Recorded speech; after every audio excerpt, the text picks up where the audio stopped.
भाइयों, इस विशाल सभा आपने जो आयोजित किया है, इसमें जो बांसवाड़ी के हमारे भाई बहन, किसान, नौजवान साथी और मीडिया के दोस्तों सभी आए हैं, इसलिए कि राहुल जी का एक बहुत बड़ा प्रोग्राम इस देश में हो रहा है। तो इस मंच पर आज बैठे हुए युवा नेता, कांग्रेस पार्टी के चाहते राहुल गांधी जी,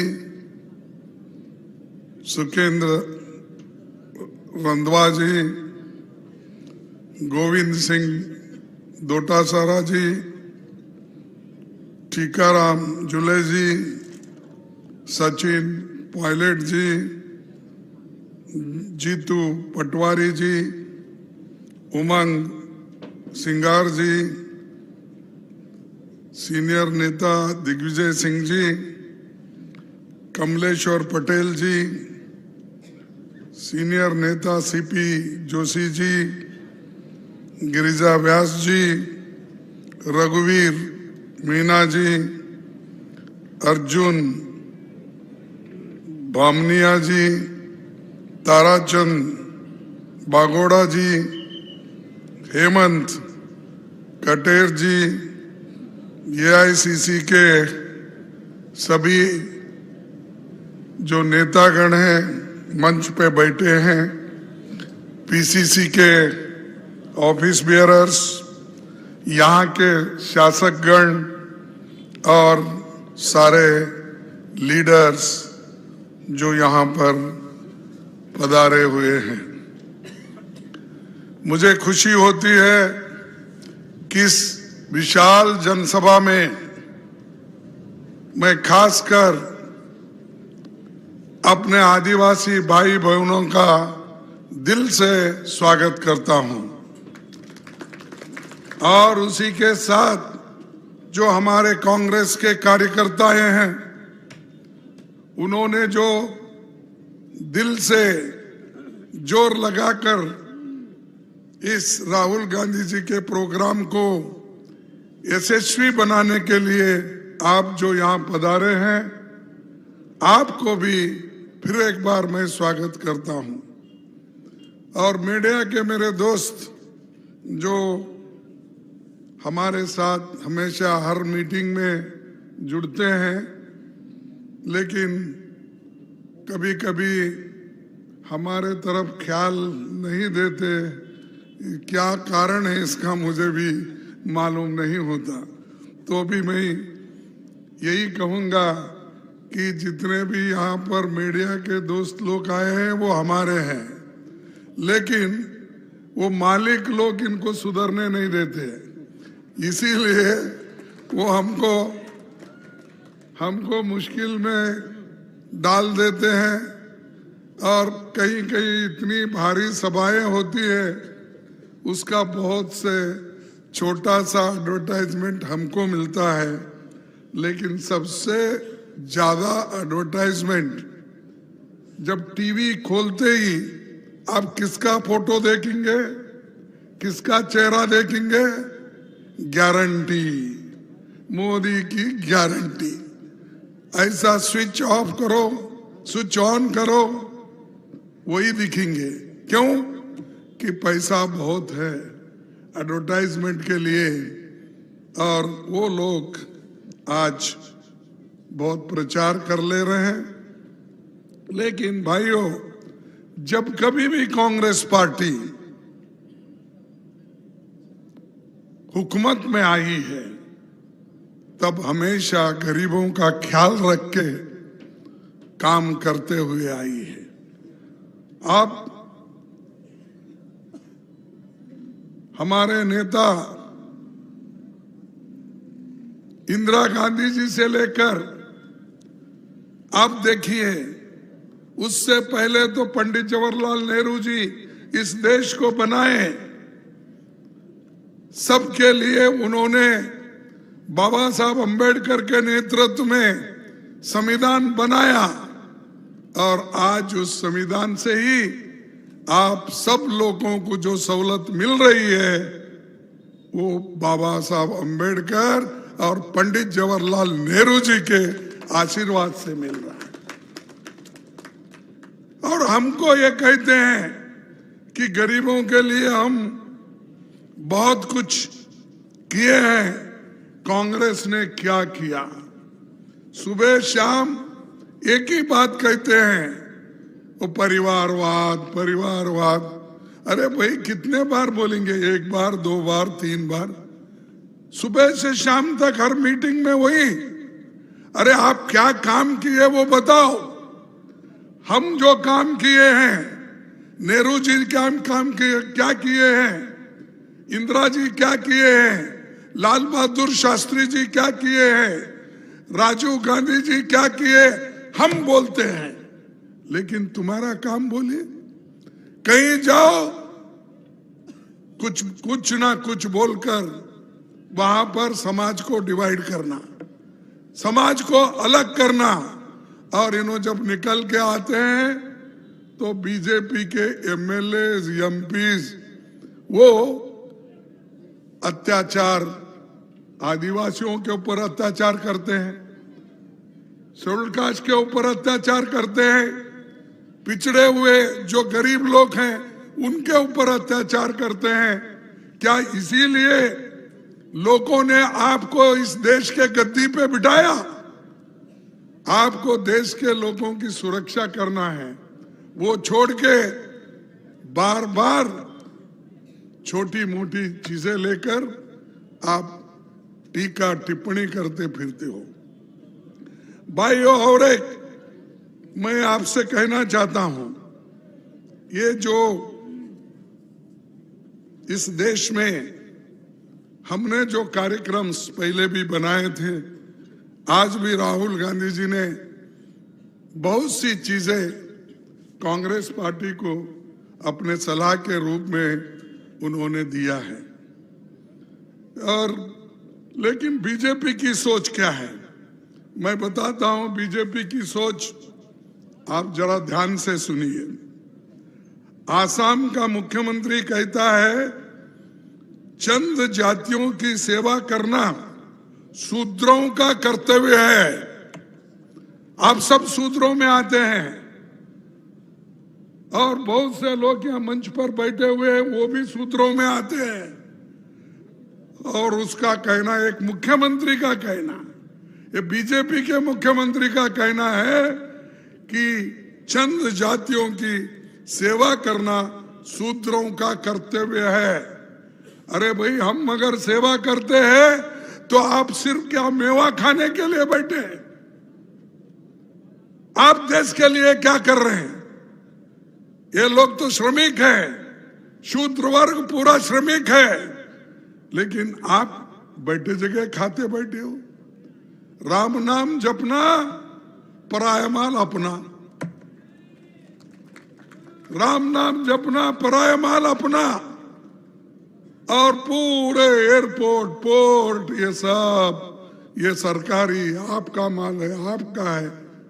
ये सब दूसरे अमीर लोगों को बेच रहे हैं। इसीलिए हमको ध्यान में रखना चाहिए, इस देश में संविधान बचेगा, लोकतंत्र बचेगा तो ही आप लोग बच सकते हैं। नहीं तो फिर से हम लोग आदिवासी बनकर जंगलों में रहेंगे, पढ़ेंगे नहीं, लिखेंगे नहीं, ऑफिसर बनेंगे नहीं, पैसा कमाएंगे नहीं। और जो शेड्यूल कास्ट के लोग हैं, सूत्र के नाते हर गांव में, खेती में काम करते रहेंगे, महिला उठाते रहेंगे। क्या यही चाहते हैं आप देश में? और मोदी जी इनके बारे में कभी कुछ नहीं बोला। अभी मेरे दोस्त कुछ भाषण करते वक्त कहे, अरे भाई बहुत बड़ा राम मंदिर बनाए, ठीक है, आस्था है, लोग जाते हैं अपनी अपनी आस्था से मंदिर पे माथा टेकते हैं, लेकिन मैं पूछता हूं, इतने बड़े मंदिर में आप एक आदिवासी राष्ट्र की अध्यक्ष मुर्मा को क्यों नहीं बुलाए? मैं पूछता हूं। अब बड़े तो बोले कांग्रेस वाले बाइकआउट किए, वो करे ये करे, ऐसा हवा फैलाते हो, लेकिन मुर्मा इस देश की राष्ट्र यानी हमारी प्रेसिडेंट है, अध्यक्ष है, राष्ट्रपति है, तो उस राष्ट्रपति का अपमान आपने किया। जब हमारा पार्लियामेंट का उद्घाटन हुआ, क्या आप मुर्मा जी को बुलाया? क्योंकि वो अपवित्र होता है। अगर मंदिर के लिए पूजा के लिए बुलाएंगे वो अपवित्र होता है, अगर पार्लियामेंट को बुलाएंगे वो अपवित्र होता है। ये तुम्हारी सोच है। इससे पहले जो पार्लियामेंट की बुनियाद डाली, कौन थे उस वक्त राष्ट्रपति जी? रामनाथ कोविंद जी। कौन थे वो रामनाथ कोविंद जी? कौन थे? बताओ मेरे को। वो एक शेड्यूल कास्ट का नेता था, उसको भी उसमें उन्होंने आने नहीं दिए। और आप बात बड़े बड़े करते हैं, हमने वो किया। अरे पहले तो लोगों को आपके साथ लो, शूद्रों को आपके साथ लो, गरीबों को आपके साथ लो, किसानों को आपके साथ लो, युवाओं को आपके साथ लो, महिलाओं को आपके साथ लो। उनको तो साथ नहीं लेते, लेकिन टीका करते, घर घर फिरते हो, दिन में 3-3 मीटिंग करते हैं।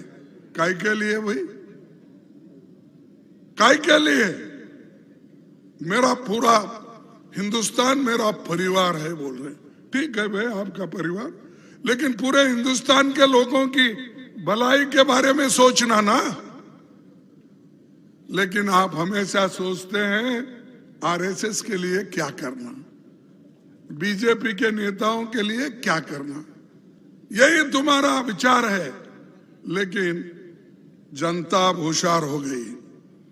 और मैं ये कहना चाहता हूं कि हर जगह गरीबों पर अत्याचार हो रहे।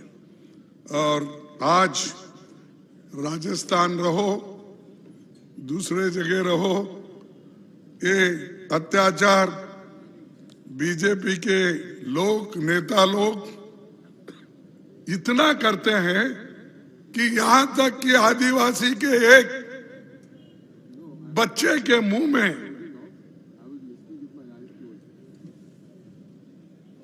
बच्चों के मुंह में यूरिन करते हैं, पेशाब करते हैं। उसके लिए कौन सी शिक्षा आपने दी? मध्य प्रदेश के चीफ मिनिस्टर के स्टेट में पहले हुआ था शिवराज चौहान। अब वो पाप बेचारा परेशान है क्योंकि उसको जगह नहीं मिली। वो भटकते भटकते मेरे कान सुन से आया था गुलबर्गे में, तो वहां भी कुछ कुछ बोला। मैं वो बोलना नहीं चाहता हूं। और ये सब मैंने जो किया हूं, ऐसा जो मोदी जी बोल रहे, ये सब वोटों के लिए किया, लोगों के भलाई के लिए उन्होंने कुछ नहीं किया, करना भी नहीं चाहता।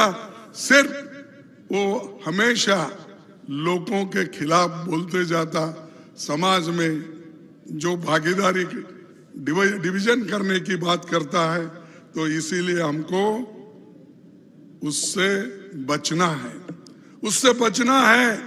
और आपके जो कानून है, जैसा कि कानून, भूमि अधिग्रहण का कानून, वनाधिकार का कानून और पैसा का कानून, ये सब कानून को बचाना है तो कांग्रेस पार्टी को फिर से लाना है।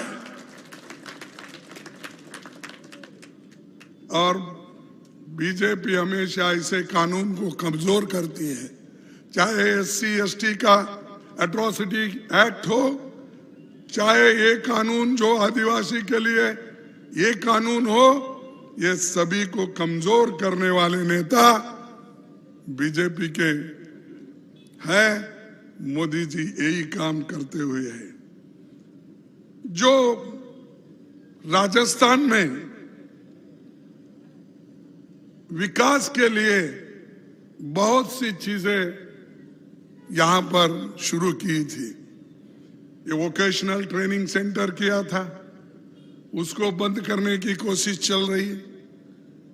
और जो यहां पर 25 लाख रुपए लोगों के औषधोपचार, बीमारी दुरुस्त करने के लिए 25 लाख रुपए कांग्रेस पार्टी देती थी, वो भी बंद किया।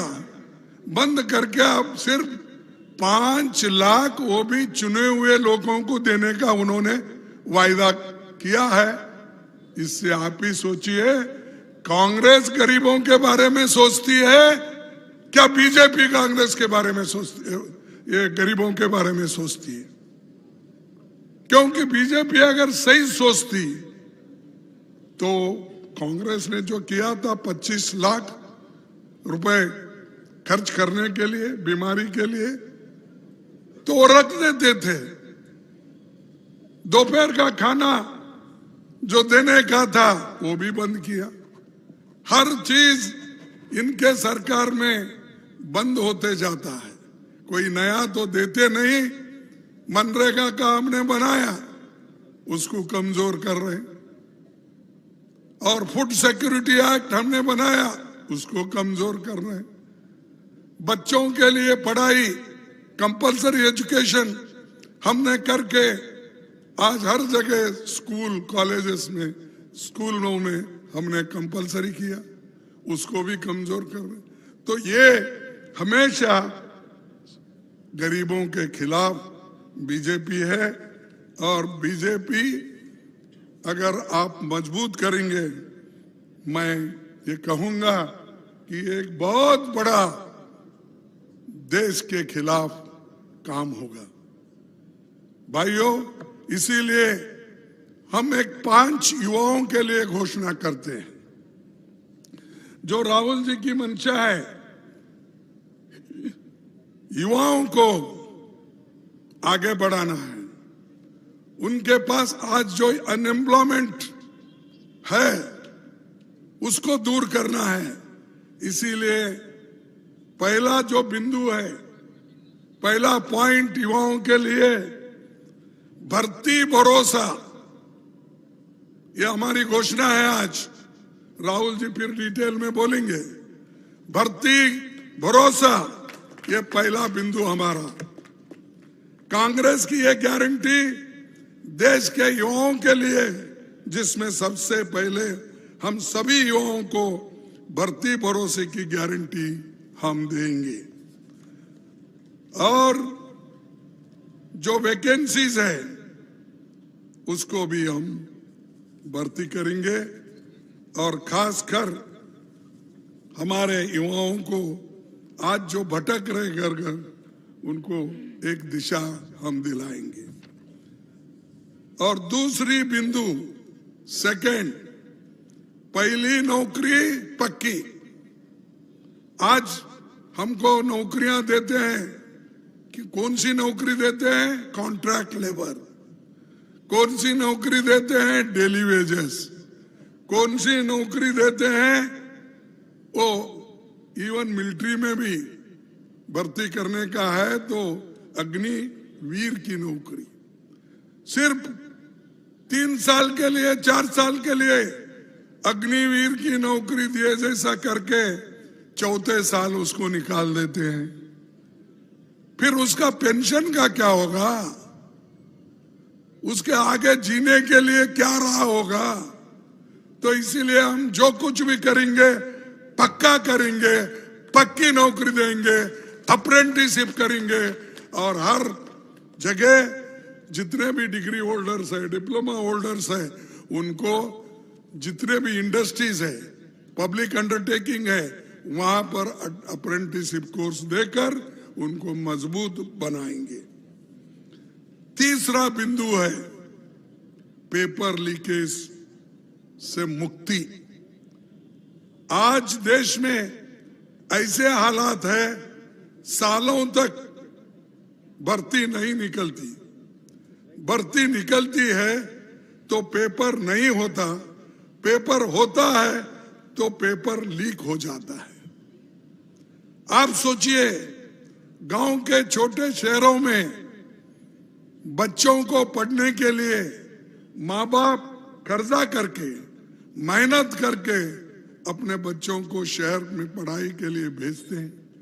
वो मेहनत करता है साल भर 2 साल भर, जब साल 2 साल मेहनत करने के बाद वहां पर जो पेपर लीक होती है, उसके जिम्मेदार कौन है?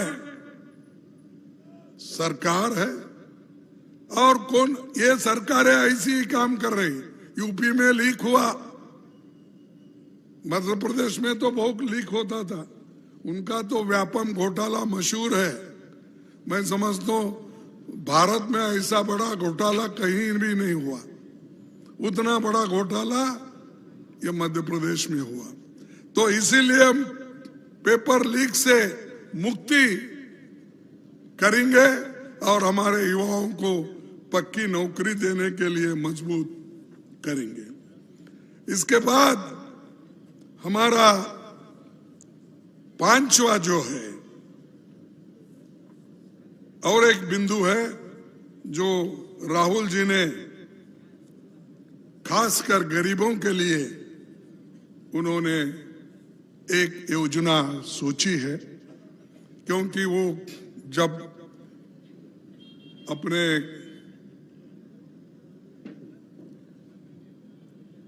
तमिलनाडु से निकलकर जो कश्मीर तक उनका दौरा था, उसमें बहुत से लोगों से उन्हें मिले, गरीबों से, मैकेनिक, ड्राइवर, ये जर्नलिस्ट, डॉक्टर्स, सबसे मिलने के बाद उन्होंने सोचा कि ये जो ट्रक ड्राइवर्स है, मैकेनिक्स है, कारपेंटर्स है, डिलीवरी बॉयज है, टैक्सी ड्राइवर्स है, इनके समेत इन लोगों को इनकी आमदनी बढ़ना, उनको आर्थिक न्याय मिलना, इसके लिए उन्होंने कोशिश करेंगे। और ये हमारा 4था बिंदु है, गिग इकोनॉमी में सामाजिक सुरक्षा देना, ये अपना फैसला है। राहुल जी ने दुख और दर्द साझा किया, उनकी परेशानियां सुनी, जाना कि वो अपने गांव से मीलों दूर शहरों में किन मुश्किल परिस्थिति में काम कर रहे हैं, उन्हें क्या क्या दिक्कतें, उनका वेतन कितना, और सभी बातें उन्होंने सुनी है। और खास करके राजस्थान सरकार इन सभी लोगों की भलाई के लिए सामाजिक सुरक्षा का कानून लाई थी। जो कानून अच्छे हम लाते हैं, ये बीजेपी को पसंद नहीं पड़ते, तो इसीलिए वो क्या करते हैं, लोगों को उचकाते हैं। और हम काम करके हारे, ये बड़ा हमको अजब लग रहा है। लोग बगैर काम करे जीतते हैं, लेकिन यह काम करके हारे, इसकी क्या वजह है? क्या हमारी गलती है? क्या कोई इतने काम हमने किए, इतने सहूलतें दिए, इतने हॉस्पिटल्स में लोगों को जाने के लिए मदद की, तो यहां पर भी हमको थोड़ा नुकसान हुआ, लेकिन आपको आगे बढ़ना है। और दूसरा और आखिरी, ये 5वां बिंदु है, युवा रोशनी। तो युवा रोशनी के तहत 5,000 करोड़ की राशि के एक फंड बनाया जाएगा, और वो फंड हर डिस्ट्रिक्ट में दिया जाएगा। अगर हो सकता है तो इसको और भी बढ़ा सकते हैं हम आगे, क्योंकि युवाओं के लिए एक दिशा दिखाना है, एक रोशनी देना है, तो एक काम भी हम करने के लिए तैयार है। ये हमारी गारंटी है। हमारी गारंटी मोदी जी जैसा नहीं है। उन्होंने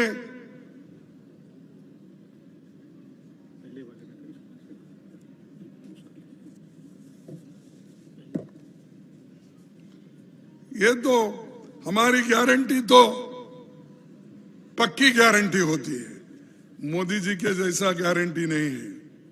उन्होंने हमेशा यही कहते रहे कि मैं हर एक को कितने करोड़ नौकरियां, 2 करोड़ नौकरियां, 2 करोड़ नौकरियां मिले आपको।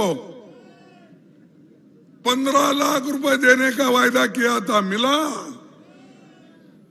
अरे नोटबंदी जीएसटी करके तो देश के गरीब लोगों को बर्बाद किया, फिर भी मोदी मोदी मोदी बोलते। क्या मेरे को समझ में नहीं आया। अरे जो आदमी गरीबों को परेशान करता है, बर्बाद करता है, उसके भजन करते हो। इसीलिए मैं चाहूंगा कि आप डट के रहो। अगर आप एक रहेंगे, आदिवासी, शेड्यूल कास्ट, बैकवर्ड क्लास, गरीब लोग, किसान एक रहेंगे, मोदी ऑटोमेटिकली झुकेगा और भाग जाएगा सत्ता से, सत्ता से भागेगा। तुम्हारी एकता की जरूरत है। इसीलिए मैं ये चाहता हूं कि जो काम हमको करना है आप जरूर कीजिए। और उसके बाद में मैं पहले भी कुछ बातें कही थी और वो सभी बातें हमने दूसरे मीटिंग में कही थी कि एमएसपी हम लीगल गारंटी देंगे, जातिगत जनगणना करवाएंगे, क्योंकि ये जातिगत जनगणना अगर हम करेंगे तो आदिवासियों की हालत क्या है, जमीन कितनी है उनके पास, पैसा कितना है, एजुकेशन कितना हुआ है, और चाहे वो बच्चे हो, बड़े हो, बूढ़े हो, औरतें हो, उनकी हालत क्या है, ये सब कुछ मालूम होगा। इसीलिए हम लोग वो जाति के जनगणना, ये तो 2 हमने पहले कहा, और चौथी जो युवाओं के बारे में मैंने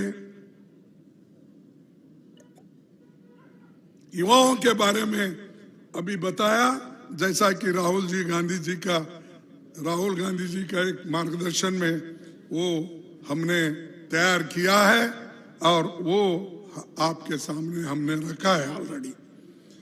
और काम नहीं है, जॉब नहीं है, ऐसा नहीं है, बहुत से नौकरियां हैं सरकार में, एडेड इंस्टीट्यूशन में, पुलिस में, मिलिट्री में, सरकारी नौकरी में, रेलवेज में, नजदीक 30 लाख नौकरियां हैं।